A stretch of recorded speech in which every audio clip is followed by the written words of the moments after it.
இன்றைய நாள் ஒரு சிந்தனை நிகழ்ச்சிக்கு உங்களை வரவேற்கின்றேன். இன்றைய நாள் ஒரு சிந்தனை நிகழ்ச்சியில் நான் சொல்லப்போவது இந்த வெளிநாடு போக துடிக்கும் தம்பி தங்கச்சிமாருக்கு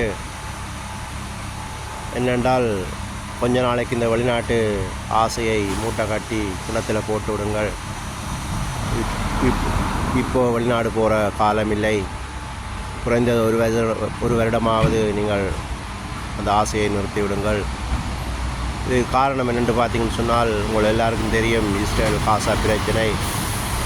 இந்த பிரச்சனை இன்றைக்கு விரிவாகி இது அரபு நாடுகள் எல்லா நாடுகளுக்கும் பரவப் போகிறது.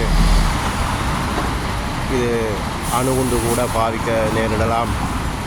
எனவே தான் சொல்லுகிறேன், உங்களுடைய வெளிநாட்டு பயணத்தை நிறுத்திக் கொள்ளுங்கள். இவ்வளோ காலமும் வெளிநாட்டு பயணம் தடைப்பட்டு இருந்தால் கடவுளுக்கு நன்றி சொல்லுங்கள். காரணம் இந்த பிரச்சனைகள் நீங்கள் இடையில் போய் மாட்டுப்பட்டு நிற்காமல், கடன்பட்டு ஏமாற்றப்படாமல்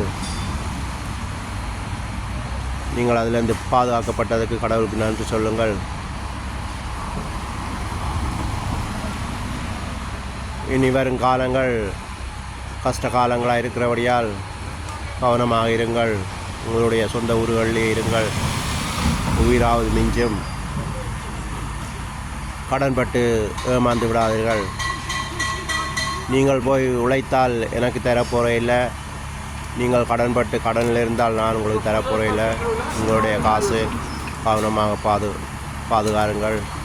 இன்னொரு ஆக்கள் கொண்டு போக விட்டுறாதீங்க என்று சொல்லி இன்றைய நாள் ஒரு சிந்தனை நிகழ்ச்சியை முடித்துக் கொள்கிறேன். நன்றி, வணக்கம்.